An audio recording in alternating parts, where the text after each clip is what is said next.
बिस्मिल्लाहिर्रहमानिर्रहीम। आज का हमारा टॉपिक है abnormalities of lower limb. Lower limb की एबनॉर्मलिटीज़ की अगर हम बात करें तो सबसे पहले हमने स्टार्ट करना है from the fracture of the bones. Bones के फ्रैक्चर में सबसे पहले हमें स्टार्ट लेना है from the fracture of the femur. अगर फीमर बोन में हम देखें तो ये हमारे पास है head of the femur, this one is the neck of the femur and ये फुल हमारे पास है shaft of the femur bone. इस neck and shaft of the femur bone में हमारे पास एक एंगल होता है जो कि अगर बच्चों की हम बात करें तो यंग चिल्ड्रंस में वो 160 डिग्री होता है। ये फुल जो एंगल है सही है, इसमें जो एंगल बनता है, जबकि हमारे पास अगर एडल्ट्स में हम बात करें तो वो हमारे पास 125 डिग्री एंगल बनता है सही है। तो एडल्ट्स में वो एंगल कम होता है जबकि बच्चों में ज़्यादा होता है। अब इस एंगल में अगर इसके साइज़ में या इस एंगल में इंक्रीज़ आ जाए, सही है, 160 in the children and 125 in the adult, अगर उससे ये ज़्यादा हो जाए तो इस कंडीशन को हम बोलेंगे कोक्स-वेल्गा। और ये कोक्स-वेल्गा जो है ये कब होता है, जब हमारे पास कॉन्जेनिटल डिसलोकेशन ऑफ हिप हो जाए तो उस कंडीशन में हमारे पास ये कोक्स-वेल्गा होता है। और इसमें हमारे पास ये जो एंगल होता है between the neck and the shaft of the femur, ये इंक्रीज़ हो जाता है सही है। अब हमारे पास दूसरा कंडीशन क्या है, कोक्स-वेरा। कोक्स-वेरा में क्या होगा कि ये एंगल अगर हमारे पास कम हो जाए, सही है, अगर इंक्रीज़ हो जाए तो उसको हम कोक्स-वेल्गा कहते हैं, अगर डिक्रीज़ हो जाए तो उसको हम बोलते हैं कोक्स-वेरा। अब ये डिक्रीज़ किन कंडीशंस में होता है कि अगर हमारे पास ये जो नेक ऑफ द फीमर बोन है इसकी अगर फ्रैक्चर हो जाए तो इस कंडीशन में हमारे पास कोक्स-वेरा होता है। क्या होता है कि अगर इसकी फ्रैक्चर हो जाए तो हमारे पास ये एंगल जो है ये कम हो जाता है, सही है। और इसके रिज़ल्ट में क्या होगा कि हमारे पास जो हिप जॉइंट की एबडक्शन वाली मूवमेंट होती है वो लिमिटेड हो जाती है, सही है, because of decrease in this angle. So this condition is known as coxa vara. तो ये हमारे पास हो गई coxa valga and increase in the angle and coxa vara which is decrease in the angle, सही है। इसके अलावा नेक्स्ट अगर हम बात करें तो हमारे पास जो नेक ऑफ द फीमेल की फ्रैक्चर होती है तो वो दो किस्म की होती है, एक सब कैपिटल फ्रैक्चर होती है और एक जो है वो ट्रोकेंटेरिक फ्रैक्चर होती है। अब ये जो सब कैपिटल फ्रैक्चर्स है ये हमारे पास एल्डर में एल्डर पीपल में ज़्यादा कॉमन होता है and mostly in the females में क्यों होता है, उनमें इन द मीनोपॉज़ कंडीशन जब एस्ट्रोजन की डिफिशिएंसी हो जाए तो उस वक्त हमारे पास ये सब कैपिटल फ्रैक्चर बहुत ज़्यादा कॉमन हो जाता है, क्योंकि बोन जो है वो फिर एस्ट्रोजन डिफिशिएंसी की वजह से वीक हो जाता है, सही है। तो उन वुमेंस में सब कैपिटल फ्रैक्चर बहुत ज़्यादा होता है, सही है। इसके अलावा नेक्स्ट हमारे पास है ट्रोकेंटेरिक फ्रैक्चर। ये ट्रोकेंटेरिक फ्रैक्चर जो है ये हमारे पास जो यंग एंड मिडिल एज के लोग होते हैं उनमें ज़्यादा कॉमन होता है, सही है। और ये कब होता है, ये as a result of the direct trauma होता है, सही है। तो हमारे पास जो फ्रैक्चर होती है बोन की ट्रोकेंटेरिक एरिया की, तो उसमें क्या होगा कि हमारे पास जो हमारे पास जो फ्रैक्चर होगा वो एक्स्ट्रा कैप्सूलर होगा, यानी हिप जॉइंट के कैप्सूल के बाहर वो फ्रैक्चर होगा, सही है।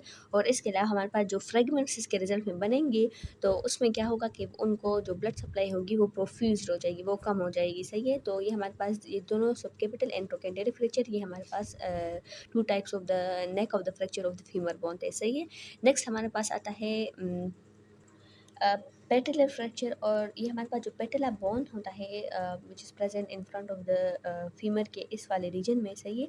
तो इसकी अगर फ्रैक्चर हो जाए तो वो कौन सी कंडीशन में हुई, अगर हम डायरेक्ट वायलेंस इस पर कर ले, सही है, डायरेक्टली किसी चीज़ के साथ हिट कर जाए ये वाले रीजन, तो इसके रिजल्ट में क्या होगा कि ये जो पेटेला बोन है ये स्मॉल पीसेस में डिवाइड हो जाएगा, सही है।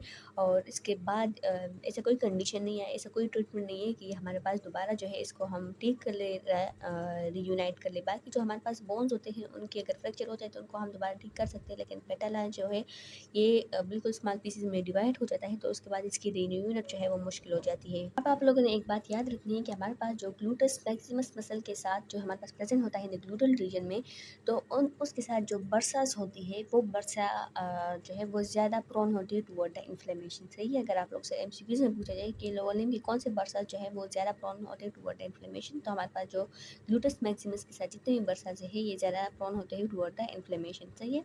इसके अलावा एक और चीज़ आप लोगों ने याद रखनी है कि जो सुपीरियर ग्लूटल नर्व है जो कि सप्लाई करता है gluteus medius and minimus muscle को, सही है, तो अगर ये सुपीरियर ग्लूटल नर्व जो है इसकी डैमेज हो जाए, सही है, बिकॉज ऑफ एनी कंडीशन जिसमें हमारे पास एग्जांपल में अगर हम ले पोलियोमाइलिटिस में, सही है, तो पोलियो में क्या होता है कि अगर सेक्रल और लंबर प्लेसेस उनकी इन्वॉल्वमेंट हो जाए यानी वो डैमेज हो जाए या उनका कोई पार्ट डैमेज हो जाए और उसके रिजल्ट में सुपीरियर ग्लूटल नर्व जो है वो डैमेज हो जाए, तो क्या होगा कि हमारे पास ग्लूटस मीडियस और मिनिमस मसल्स जो है वो पैरालाइज हो सकते हैं और इसके रिजल्ट में क्या होगा कि उस पोलियो वाले पेशेंट में क्या होगा कि जब वो वॉकिंग करेगा तो उसकी जो पेल्विस होगी वो नीचे की तरफ टिल्ट होगी, सही है। तो ये एक कुछ एक्स्ट्रा पॉइंट्स है, ये बीच बीच में आपको मैं बता रही हूँ, तो ये बस आप लोग कोशिश कीजिएगा कि आप लोग को याद रहे, सही है।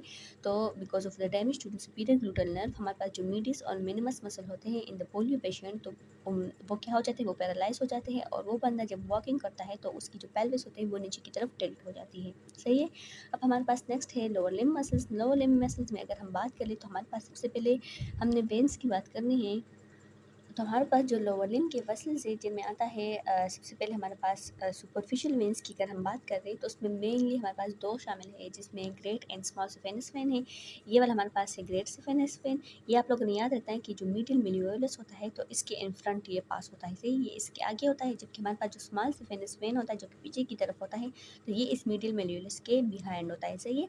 तो ये हमारे पास सुपरफिशियल वेन्स हो गए। इसके अलावा हमारे पास जो लोअर लिम्ब के डीप वेन्स होते हैं तो वो आप लोगों ने याद रखना है कि वो हमारे पास वीना कोमेटेंट्स होते हैं around the tibial artery, interior posterior tibial artery के इर्द गिर्द उन्होंने वीना कोमेटेंट्स बनाए होते हैं, सही है। इसके अलावा हमारे पास जो ये डीप एंड सुपरफिशियल वेन्स होते हैं ये दोनों एक दूसरे के साथ कनेक्ट होते हैं with the help of the perforating veins, सही है।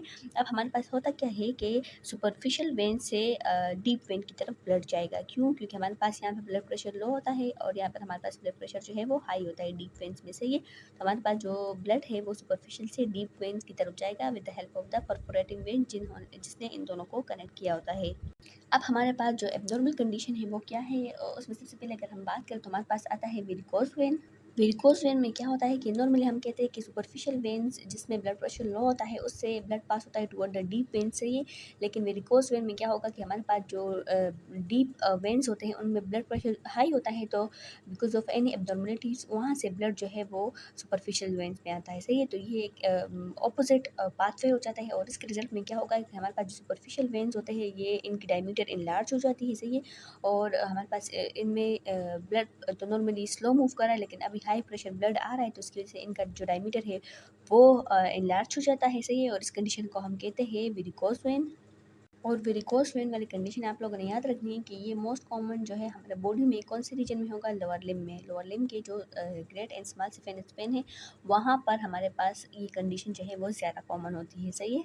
अब नेक्स्ट आप लोगों ने याद रखना है कि अगर हमने ग्रेट सिफेनस वेन की कट डाउन करनी है, इसको अगर बॉडी से हटाना हो, कि इस कंडीशन में हम हटाते हैं यूजुअली, अगर हम बात करें हम जो हार्ट ट्रांसप्लांट में हम वेन्स यूज़ करते हैं। अगर कोई हार्ट की तरफ कोई आर्टरी या वेन गई हो और वो ब्लॉक हो गई हो, सही है, मोस्टली जो आर्टरीज होती है, सही है, तो उनको रिप्लेसमेंट करने के लिए, ट्रांसप्लांट करने के लिए हम जो है वो लोअर लिम्ब के वेसल्स यूज़ करते हैं। तो उसमें मोस्ट कॉमनली हम ग्रेट सिफेनस वेन यूज़ करते हैं, सही है। और ग्रेट सिफेनस वेन आप लोगों ने याद रखना है कि जब इसको काटा जाता है तो इसकी जो इंसिजन है वो एंकल रीजन में परफॉर्म नहीं किया जाता। स्टार्ट में तो इस वाले रीजन में परफॉर्म किया जाता था, लेकिन यहाँ पर इन्फ्लेमेशन का ज़्यादा ख़तरा होता है, तो इसलिए अब इस वाले रीजन में ग्रेट सिफेनस वेन की कट डाउन नहीं की जाती, बल्कि इसको काटा जाता है इन द फेमोरल ट्रायंगल वाले रीजन में। और हमारे पास फेमोरल ट्रायंगल वाले रीजन में अगर इस ग्रेट सिफेनस वेन को काटा जाए तो वहाँ पर इन्फ्लेमेशन ऑफ वीनस वॉल जो है वो कम होती है, सही है, जिसको हम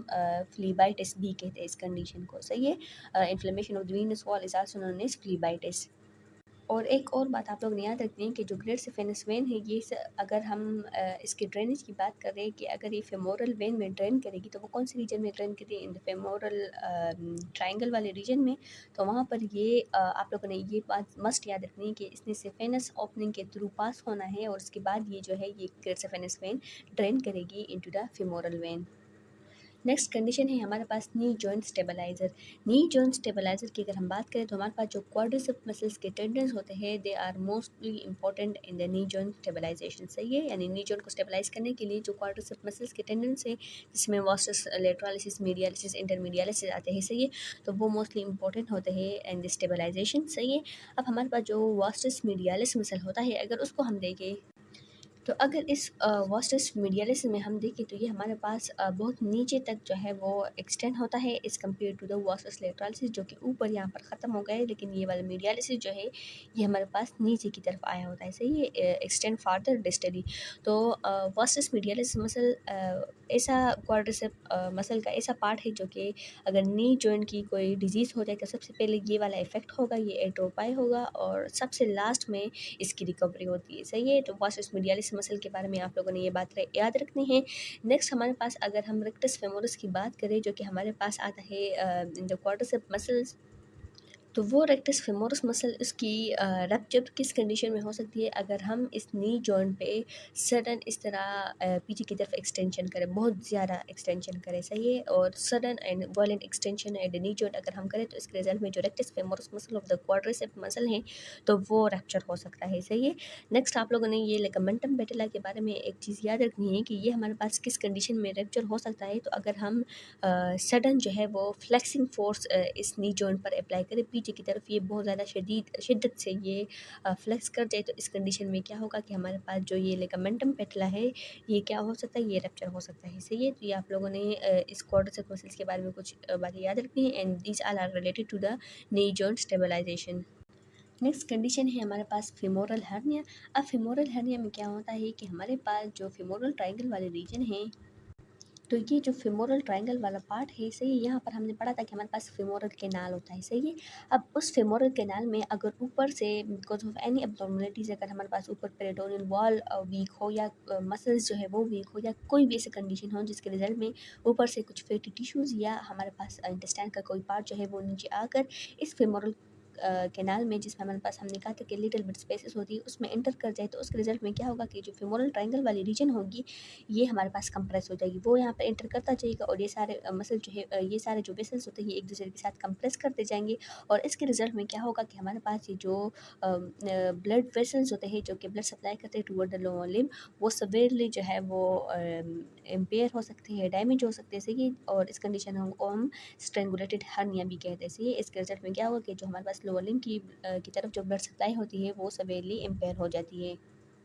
और इस जो फैटी टिश्यू या किसी भी इंटेस्टिनल पार्ट की वजह से जो हमारे पास नीचे आया होता है और वो हमारे पास फेमोरल कैनाल में एंटर करके एक सेक सा बना लेता है, तो वो सेक जो है ये हमारे पास कौन से रीजन में प्रेजेंट होगा कि यहाँ पे हमारे पास प्यूबिक ट्यूबरकल होता है, उसी प्यूबिक ट्यूबरकल के हमारे पास लेटरल साइड पे, और इसके अलावा उसके just below and lateral to the pubic tubercle ये हमारे पास फेमोरल सेक जो है वो प्रेजेंट होता है। सही है, so this condition is known as the femoral hernia.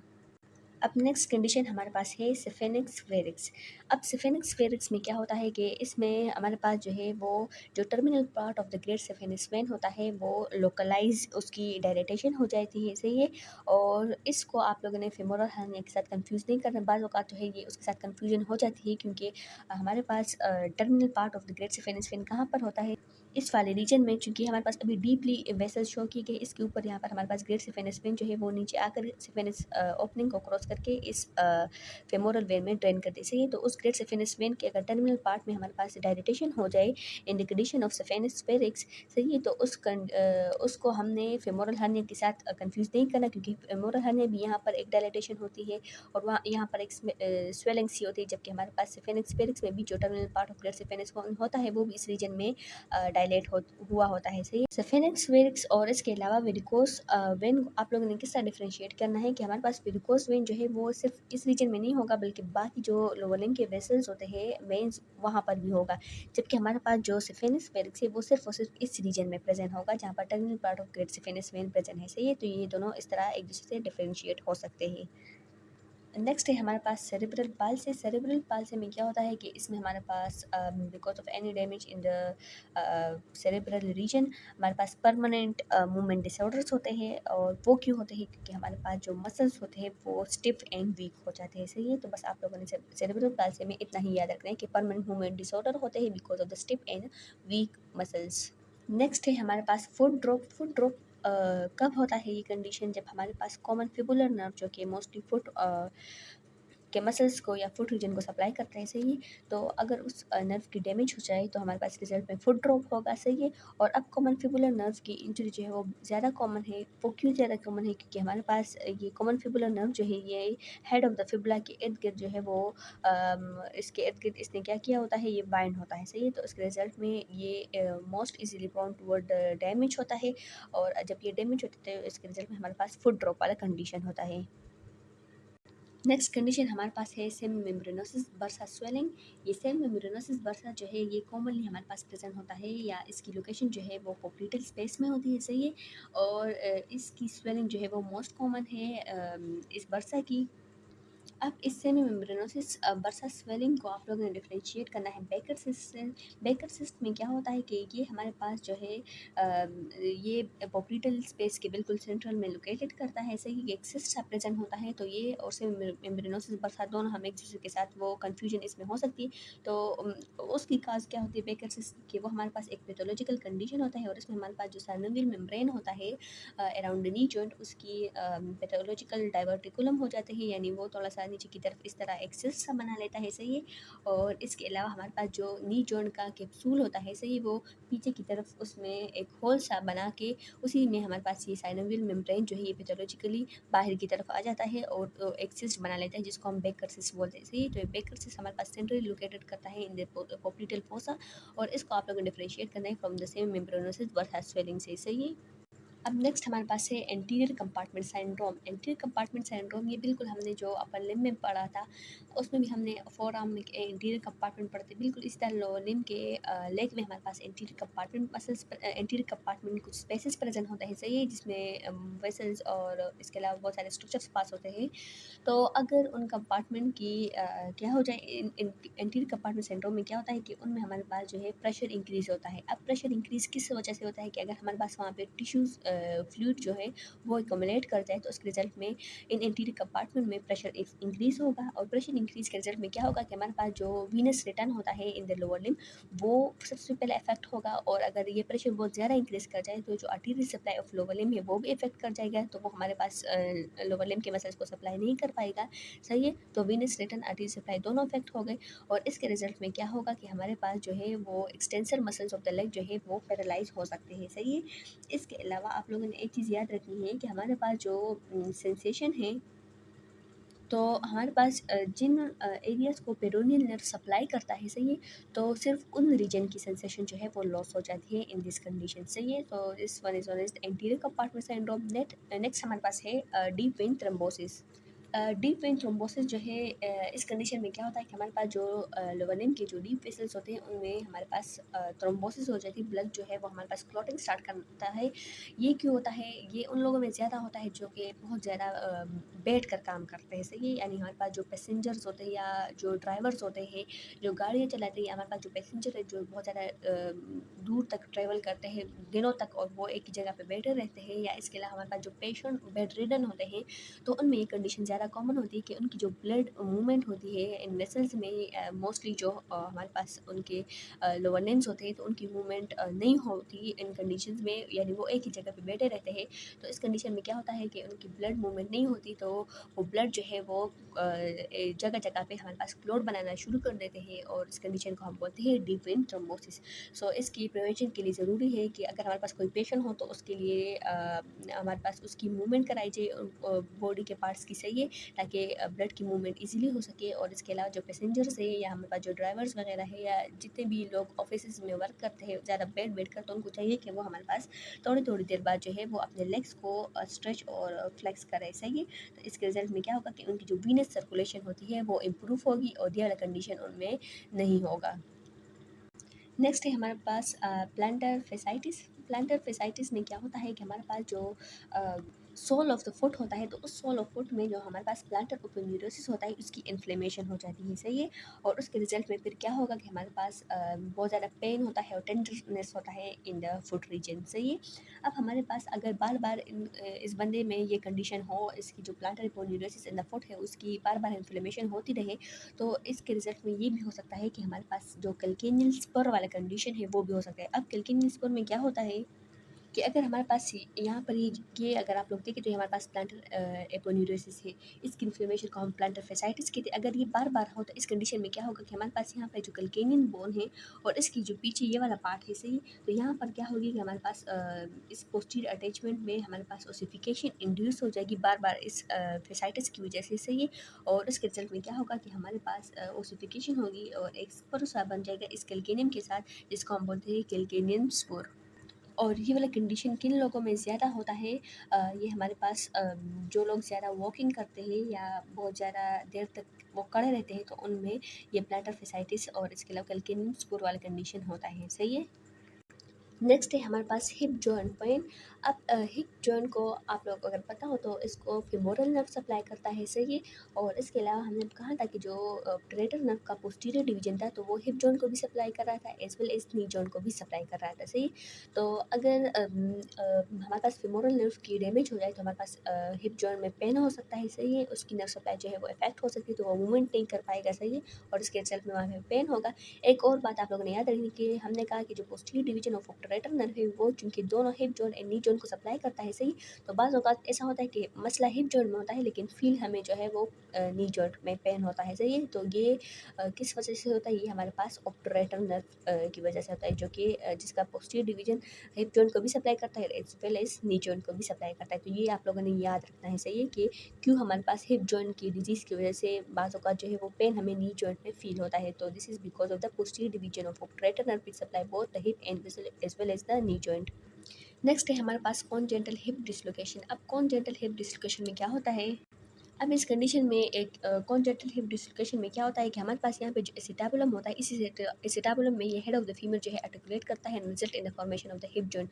तो हमारे पास ये जो एसिटाबुलम का ऊपर वाला पार्ट होता है सही, ये सही से डेवलप नहीं होता, ये अपर लिप इसका डेवलप नहीं होता, जिसके रिजल्ट में क्या होता है कि इस हेड ऑफ द फीमर के लिए एक स्टेबल प्लेटफॉर्म नहीं होता कि वो उसमें रोटेट कर सके। तो इसके रिजल्ट में वो क्या करेगा कि जो वाला रीजन जो रीजन डेवलप नहीं होता है, जो लिप एसिटाबुलम डेवलप नहीं होता, उस वाले रीजन से ये जो है डिसलोकेट कर जाता है सही है। अब हमारे पास जो ट्रॉमेटिक हिप जॉइंट डिसलोकेशन होती है, यानी हमारे पास किसी ट्रॉमा की वजह से हिप जॉइंट की डिसलोकेशन हो जाए, तो इसमें क्या होता है कि हमारे पास ये मोस्टली पीछे की तरफ डिसलोकेट हो सकता है। तो हमारे पास पीछे की तरफ एक मेजर नर्व है जिसको हम शियाटिक नर्व कहते हैं, तो वो ज़्यादा प्रोन होता है toward damage in the traumatic hip dislocation सही है। और इसके रिजल्ट में ये भी हो सकता है कि हमारे पास जो posterior dislocation of the hip joint हो जाए, तो हमारे पास जो शियाटिक नर्व है उसकी इंजरी हो सकती है सही है। नेक्स्ट है हमारे पास ट्रेंडेलेनबर्ग साइन। ट्रेंडेलेनबर्ग साइन को पढ़ने से पहले आप लोग को एक बात पता होना चाहिए कि हमारे पास जो हिप जॉइंट होता है उसकी स्टेबिलिटी हमारे पास 3 फैक्टर्स पर डिपेंड करती है सही है। सबसे पहले हमारे पास जो gluteus medius and minimus muscle है, तो उनकी फंक्शन नॉर्मल होनी चाहिए सही है। सेकंड नंबर पर हमारे पास जो हेड ऑफ द फीमर होता है वो मस्ट लोकेट करता है, must be located normally in the acetabulum सही है। यहाँ पर अगर हम देखें तो हमारे पास ये जो हेड ऑफ द फीमर है ये इस एसिटाबुलम में नॉर्मली इसका प्रेजेंस होना चाहिए। इसके अलावा जो gluteus medius and minimus muscle जो कि ग्लूटल रीजन मसल्स है उनका नॉर्मल होना ज़रूरी है सही है। और इसके अलावा थर्ड नंबर पे अगर हम बात करें तो हमारे पास ये जो नेक और शाफ्ट के बीच में जो एंगल होता है, तो इस एंगल का नॉर्मल होना बहुत ज़्यादा ज़रूरी है। ये 3 factors must be necessary for the normal function of the hip joint सही है। अब हमारे पास क्या होता है कि इस स्टेबिलिटी ऑफ हिप जॉइंट में ये तीनों फैक्टर जो है ये कंट्रीब्यूट करते हैं सही। तो अगर कोई एक फैक्टर भी इसमें इफ़ेक्ट हो जाए सही है, तो उसके रिजल्ट में क्या होगा कि जो अपोजिट साइड का पेल्विस वाला रीजन होता है सही है, तो वो हमारे पास नीचे की तरफ इस तरह सिंक होगा सही है। अब जिस साइड पे ये डैमेज हुआ है किसी एक फैक्टर का इन तीनों में, तो अगर वो डैमेज हो जाए तो इसके रिजल्ट में क्या होगा कि अपोजिट साइड का जो पेल्विस होता है वो नीचे की तरफ टिल्ट हो जाता है सही है ऑन द अनसपोर्टेड साइड।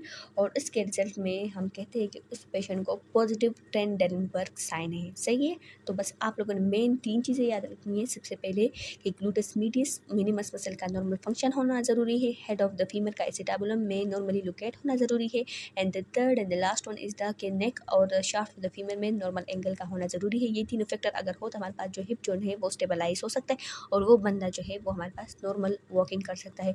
लेकिन अगर इन तीनों फैक्टर में कोई एक भी इफेक्ट होता है तो हमारे पास क्या होगा कि अपोजिट साइड पे जो पेल्विस होता है वो नीचे की तरफ टिल्ट होगा और उसके रिजल्ट में हमारे पास क्या होगा? Positive Trendelenburg sign. अब अगर ऐसे पेशेंट को जो ट्रेंडेनबर्ग वाला होता है उनको आप बोले कि आप वॉक करें, तो जब वो वॉकिंग करेगा तो उसकी जो गेट होगी यानी जो चलने का अंदाज़ होगा वो डिपिंग गेट होगा।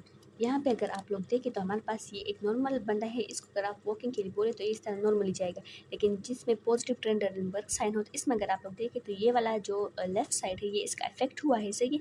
तो इसके रिजल्ट में क्या होगा, जब आप लोग इसको बोले कि आप वॉक करें तो इसका जो राइट साइड होता है, सही, वो इस हॉरिजॉन्टल प्लेन से नीचे की तरफ आएगा, सही है। और ये इसका जो पेल्विस वाला रीजन है ये नीचे की तरफ टिल्ट हुआ है।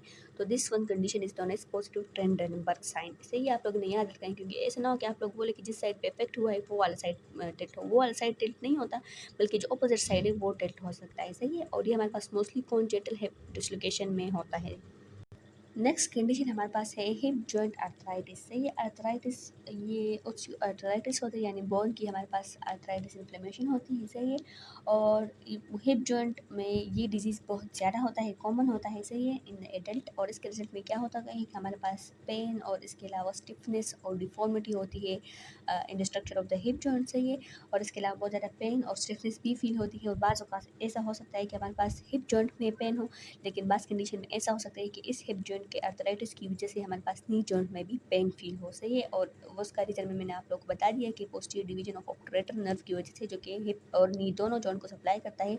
तो इस हिप जॉइंट के आर्थराइटिस की वजह से हमारे पास नी जॉइंट में भी कभी कभार पेन फील हो सकता है। नेक्स्ट है हमारे पास फिमोरल हेड ए वेस्कुलर नेक्रोसिस, सही है। ये फ्रैक्चर हमारे पास जो ये किस कंडीशन में होता है कि हमारे पास जो नेक ऑफ द फीमर बोन होता है, सही है। तो वो इन वुमेन्स में बिकॉज द ऑस्टियोआर्थराइटिस उनमें बहुत ज़्यादा होता है, सही है। तो उस कंडीशन में हमारे पास वुमेन्स में जो नेक ऑफ द फीमर होता है वो इजीली फ्रैक्चर होता है एज़ कम्पेयर टू मेन। और इसके रिजल्ट में क्या होगा कि जब हमारे पास neck of the femur bone fracture होगा तो हमारे पास जो retinacular branch of the middle circumflex femoral artery होती है, सही है। तो इस फ्रैक्चर की वजह से वो डैमेज हो सकती है, वो टेयर हो सकती है, सही है। और रिजल्ट में क्या होगा कि हमारे पास हेड ऑफ द फीमेल को वो जो ब्लड सप्लाई करता है वो इम्पेयर हो सकता है। और result will be the avascular necrosis. तो फिमोरल हेड को जो आर्टीरियल सप्लाई होती है वो हमारे पास बंद हो सकती है, और इसके रिजल्ट में हमारे पास एवेस्कुलर नेक्रोसिस होती है। तो आप लोगों ने बस याद रखना है कि ये कौन सी कंडीशन में ज़्यादा होता है, ये in the fracture of neck of the female में होता है, जिसके रिजल्ट में मिडिल सर्कमफ्लेक्स फेमोरल आर्टरी की जो ब्रांच है वो डैमेज होती है, सही है। And this is most common in the women, why because of the osteoarthritis degeneration. Next हमारे पास है knee joint injuries. Knee joint injury में अगर हम देखें तो हमारे पास नी जॉइंट की स्ट्रेंथ की अगर हम बात करें तो हमारे पास जो लिगामेंट्स फीमर बोन को और इसके अलावा टिबिया बोन दोनों को एक दूसरे के साथ बाइंड करती है, सही है। तो उन लिगामेंट के स्ट्रेंथ पर हमारे पास इस नी जॉइंट की स्टेबिलिटी डिपेंड करती है, सही है। अब हमारे पास इंजरी किस कंडीशन में होगा कि ये जो हमारे पास लिगामेंट्स है ये हमारे पास फीमर बोन का नीचे वाला पार्ट है, ये टिबिया बोन है, सही है। ये हमारे पास फुल नी जॉइंट है। यहाँ पर अगर हम देखें तो मेनली हमारे पास ये एंटीरियर क्रूशिएट लिगामेंट, ये पोस्टीरियर क्रूशिएट लिगामेंट, और इसके अलावा ये वाला हमारे पास जो है मीडियल कोलेटरल लिगामेंट है, और यहाँ पर हमारे पास लेटरल कोलेटरल लिगामेंट होता है। तो इन चारों जो लिगामेंट्स होते हैं इन पर मेनली इस नी जॉइंट की जो स्टेबिलिटी होती है वो डिपेंड करती है, सही है। तो हमारे पास ये जो मीडियल कोलेटरल लिगामेंट होता है which is present on medial side, तो अगर हमारे पास force abduction of this tibia bone, अगर ये टिबिया बोन इस तरह ये एबडक्ट हो जाए ऑन द फीमर, फीमर ये है ना, ये तो ये अगर फोर्सली इस तरह एबडक्ट हो जाए तो इसके रिजल्ट में क्या होगा कि हमारे पास ये जो मिडिल कोलेटरल लिगामेंट है ये हमारे पास इसकी पार्शल टेयरिंग हो सकती है, सही है। और इसके रिजल्ट में हमारे पास क्या होगा कि जो मिडिल जॉइंट जो नी जॉइंट होती है उनकी स्टेबिलिटी इफेक्ट हो सकती है। अब अगर हमारे पास ये लेटरल कोलेटरल लिगामेंट की अगर हम बात करें तो ये कौन सी कंडीशन में ये इफेक्ट हो सकता है, ये टेयर हो सकता है। तो वो अगर हम फोर्स एडक्शन करें, इस टिबिया की फोर्स एडक्शन करें ऑन द फीमर बोन, तो उसके रिजल्ट में ये लेटर कोलेटरल लिगामेंट जो है ये इफेक्ट होता है, सही है, इसकी इंजरी हो सकती है।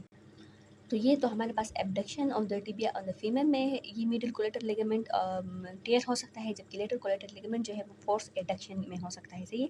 इसके अलावा जो एंटीरियर पोस्टीरियर क्रूशिएट लिगामेंट की अगर हम बात करें तो ये क्रूशिएट लिगामेंट जो है ये हमारे पास बहुत ज़्यादा प्रोन होते हैं टुवर्ड द इंजरी। और ये तब होता है जब हमारे पास एक्सेसिव फोर्स इस नी जॉइंट पे अप्लाई की जाए, सही है, बहुत ज़्यादा फोर्स इस नी जॉइंट पे अप्लाई की जाए तो इसके रिजल्ट में ये लिगामेंट जो है ये रप्चर हो सकते हैं, इसकी इंजरी हो सकती है। अब इसमें इसमें जो एंटीरियर क्रूशिएट लिगामेंट होता है इसकी इंजरी बहुत ज़्यादा कॉमन है, सही है, और ये मोस्ट फ्रीक्वेंटली इंजर्ड लिगामेंट है इन द बॉडी, और इसके लिए फिर सर्जरी जो है वो परफॉर्म की जाती है, सही है। जबकि हमारे पास जो पोस्टीरियर क्रूशिएट लिगामेंट है इसकी क्या होती है कि इसकी इंजरी जो है वो लेस कॉमन है, या इसकी टेयरिंग लेस कॉमन है as compare to the anterior cruciate ligament, सही है। तो बस ये जो चारों कंडीशन है ये हमारे पास आते हैं नी जॉइंट इंजरीज़ में। इनके अलावा हमारे पास जो मेनिस्काई होते हैं यहाँ पे मीडियल साइड पे भी और लेटरल साइड पे, तो मीडियल एंड लेटरल जो मेनिस्काई है उनकी भी इंजरी हो सकती है इस इन नी जॉइंट इंजरीज़ में। अगर हम देखें तो हमारे पास ये जो मीडियल मेनिस्काई होता है ये इस मीडियल कोलेटरल लिगामेंट के साथ बहुत ज़्यादा टाइटली इस तरह बाउंड हुआ है। अगर आप लोग देखें तो ये बहुत ज़्यादा स्ट्रॉन्गली अटैच हुए हैं, जिसकी वजह से ये हमारे पास इनकी मूवमेंट जो है वो रिस्ट्रिक्ट होती है, क्योंकि ये दोनों एक दूसरे के साथ बहुत ज़्यादा स्ट्रॉन्गली अटैच होते हैं, सही है। तो इसके रिजल्ट में हम कह सकते हैं कि हमारे पास जो मीडियल मेनिस्काई होती है इसका डैमेज ज़्यादा कॉमन है as compare to the lateral menisci, क्योंकि लेटरल मेनिस्काई जो है वो लेटरल कोलेटरल लिगामेंट के साथ अटैच नहीं होता और वो फ्रीली मूव कर सकता है, सही है। तो इन दोनों के अटैचमेंट की वजह से जो मिडिल मेनिस्काई है इनकी मूवमेंट जो है ये रिस्ट्रिक्ट हो जाती है, और इसके रिजल्ट में ये ज़्यादा जो है वो प्रोन होता है toward the damage as compare to the lateral meniscus, सही है। एक चीज़ आप लोगों ने याद रखनी है कि हमारे पास नीमो आर्थ्रोग्राफी क्या होती है। नीमो आर्थ्रोग्राफी में ये होती है कि हमारे पास नी जॉइंट के कंडीशन को हम चेक करते हैं कि हमारे पास अगर नी जॉइंट में पेन हो या कुछ भी अगर इंजरी वगैरह हो, तो हमें पता लगाना होता है कि कौन सा part of the knee joint जो है वो डैमेज हो सकता है। मेनिस्काई डैमेज है, ये interior and posterior cruciate ligament damage है, इसके अलावा कौन सा वाला रीजन जो है वो डैमेज है, सही है। तो उसको चेक करने के लिए हम नीमो आर्थ्रोग्राफी वाला टेस्ट करते हैं। उसमें क्या करते हैं हम, जो यहाँ पर साइनोवियल जो कैविटी होती है ऑफ द नी जॉइंट उसमें हम एयर इंजेक्ट करते हैं, और इसके बाद हम with the help of the some instrument हम यहाँ पे जो सॉफ्ट टिश्यूज़ होते हैं उनको रेडियोग्राफ के थ्रू जो है वो फिर स्टडी करते हैं और देखते हैं कि कौन सा वाला रीजन जो है वो इफेक्ट हुआ है, सही है। तो pneumoarthrography is a condition in which we studied about the soft tissues of the knee joint के उसमें कौन सा वाला पार्ट जो है वो डैमेज है या कहाँ पर हमारे पास नी जॉइंट में मसला है।